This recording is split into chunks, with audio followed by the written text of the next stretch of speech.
उन्हें कोई हक नहीं कि मेरे पति पर कमेंट करे। इसके अलावा सीमा ने यह भी कहा कि मिथिलेश के बयान सुनकर मुझे बहुत बुरा लगता है। मैंने बॉडी शेमिंग नहीं की, मिथिलेश भाटी।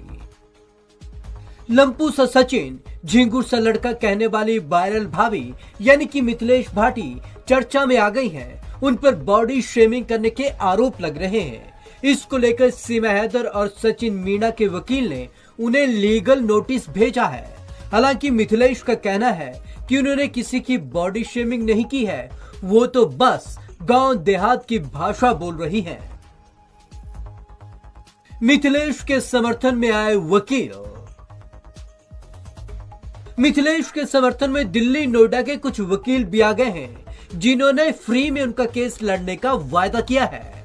इन सब के बीच एक निजी न्यूज चैनल पर सीमा और मिथिलेश का आमना सामना हो गया, जहां दोनों के बीच जुबानी जंग खुलकर देखने को मिली।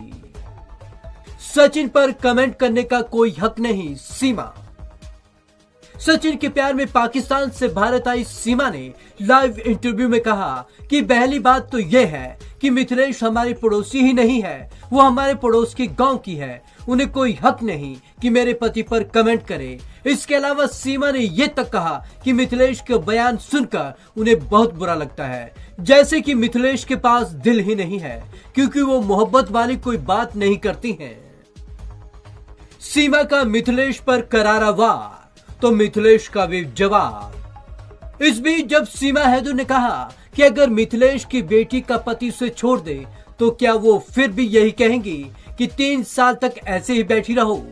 सीमा के मुंह से इतना सुनते ही मिथिलेश उखड़ गई और उन्होंने कहा कि अगर मेरी बेटी होती वो ऐसा करती तो मैं उसकी गर्दन काट देती। बात बच्चों तक जा पहुंची। इतना ही नहीं, मिथिलेश ने यह भी कहा कि हमारे यहाँ पर 10-10 साल तक बॉर्डर पर फौजी पड़े रहते हैं, किसी की बहन बेटियां जमीन घर बेचकर ऐसे नहीं आती। इसके साथ मिथिलेश ने सीमा पर तंज कसते हुए कहा कि जो वो जमीन जायदाद बेचकर वहां आई है उससे अपने बच्चों का भविष्य बना सकती थी। मैंने किसी का अपमान नहीं किया, मिथिलेश भाटी। लीगल नोटिस के सवाल पर मिथिलेश भाटी ने कहा, मैंने किसी का अपमान नहीं किया, मेरे मुंह में जो आया मैंने कह दिया। हमारे यहाँ लंपू और झिंगुर शब्दों का इस्तेमाल आम बोलचाल की भाषा में गांव देहात में धड़ल्ले से किया जाता है। मैं नहीं जानती कि बॉडी शेमिंग क्या चीज होती है। लंपी शब्द का तो मैं बुरा नहीं मानती, मिथिलेश। इससे पहले मिथिलेश ने कहा कि कुछ लोग उन्हें लप्पी कहकर चिढ़ा देते हैं, लेकिन मैंने तो बुरा नहीं माना, ना ही किसी से शिकायत करने जाती हूँ। आगे उन्होंने कहा कि लीगल नोटिस का जवाब लीगल तरीके से दिया जाएगा। हालांकि मेरी